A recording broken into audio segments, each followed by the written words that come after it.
భారత ప్రభుత్వం digital India కార్యక్రమాన్ని మరింత బలోపేతం చేసే దిశగా భారత రైల్వే శాఖ కీలక చర్యలు చేపట్టింది. దేశవ్యాప్తంగా 6,115 రైల్వే స్టేషన్లలో ప్రయాణికులకు హైస్పీడ్ వైఫై సౌకర్యం కల్పించినట్లు రైల్వే మంత్రి అశ్విన్ వైష్ణవ్ ప్రకటించారు.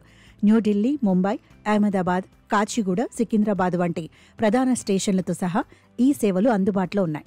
రాజ్యసభలో ఓ ఎంపీ ప్రశ్నకు లిఖిత సమాధానంలో మంత్రి ఈ వివరాలను వెల్లడించారు.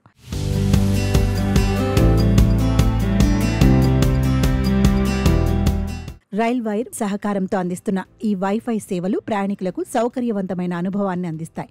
ఈ సదుపాయంతో ప్రయాణికులు సినిమాలు, పాటలు, గేమ్లను డౌన్లోడ్ చేసుకోవడంతో పాటు అత్యవసర సమయాల్లో స్టేషన్ పరిసరాల్లో ఆఫీస్ పనులను కూడా నిర్వహించవచ్చు.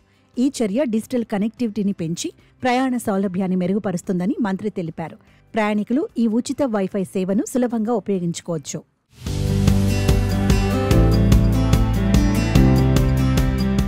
ఈ వైఫైని ఉపయోగించాలంటే ముందుగా స్మార్ట్ ఫోన్లో వైఫై మోడ్ను ఆన్ చేసి రైల్ వైర్ వైఫై నెట్వర్క్ను ఎంచుకోవాలి. అనంతరం ఫోన్ నెంబర్ను నమోదు చేస్తే SMS ద్వారా వన్ టైం పాస్వర్డ్ వస్తుంది. ఈ ఓటీపీని ఎంటర్ చేయడం ద్వారా హైస్పీడ్ వైఫై కనెక్షన్ అందుబాటులోకి వస్తుంది. ఈ సేవలు రైల్వే స్టేషన్లలో ప్రయాణికుల సౌకర్యాన్ని పెంచడమే కాక డిజిటల్ ఇండియా లక్ష్యాల సాధనలోనూ ముఖ్యమైన పాత్ర పోషిస్తాయి. ఈ నిర్ణయం రైల్వే స్టేషన్లను ఆధునిక డిజిటల్ హబ్లుగా మార్చే దిశగా ఒక ముందడుగుగా భావించవచ్చు.